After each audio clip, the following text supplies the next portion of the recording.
Tyson versus Ali. Ali. Yeah.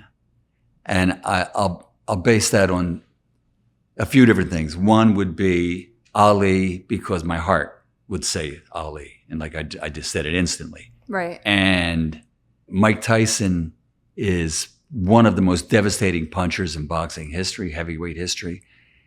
But based on what boxers did when they fought Mike,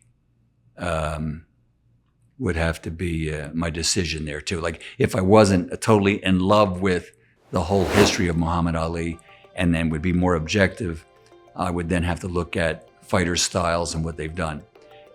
What's really interesting about both fighters is in their prime, they both lost, in Mike's case, 2 years of his career, in Ali's case, 3.5 years of what would have been maybe the greatest fighter in the ring in history in those 3 years. But they were gone because of his stand on going into the draft during the Vietnam War. So it's really interesting. I'm going to say Ali with the edge. And you know what? Mike probably wouldn't even debate that either because he loves Ali. And you've stayed relatively close to Mike, have you not? You went on his podcast. Yeah. Do you have any story? He seems like the biggest character. And I love what he's gotten into now. Are there any stories that you might not have told Sure, before? I'll tell you off the air. But damn it. no, I'm just kidding. The thing I love about Mike right now is he's so happy in his own skin. And I mean, he's just, with his wife and kids and his life and everything. And he's just positive and just, it's a great life story. And there are a lot of tragedy there. I think there's a lot of things in his life where he needed direction and he didn't get it based on promoters pulling him here and there. And just, there was a point where, he was incarcerated. He had $50 million in the bank. And when he got out, he didn't. And he, just gave up on year after year of trying to get that back through lawsuits, just a lot of horrible things. And now, he's glad, he has no complaints about his life. And I really love that. I'm really happy for him.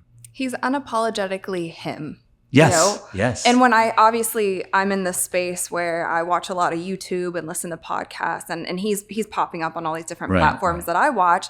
And you're right, he has this joy about him. Mm-hmm. And I'm not someone who watched a ton of Mike Tyson, even when he was fighting, but to see him there now, he always brings this great energy. And even when he chatted with you, he was having the time of his life. Yeah. And you guys got into the weeds about boxing a little more than we do on Courtside Club. But that was a really fun conversation to watch. It was very interesting because pot is legal in California, and it's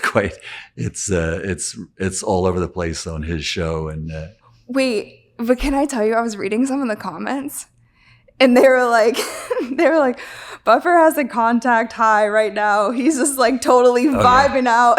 Oh yeah, for real. It was crazy. We have sparkling water on Courtside Club, so keeping it clean here.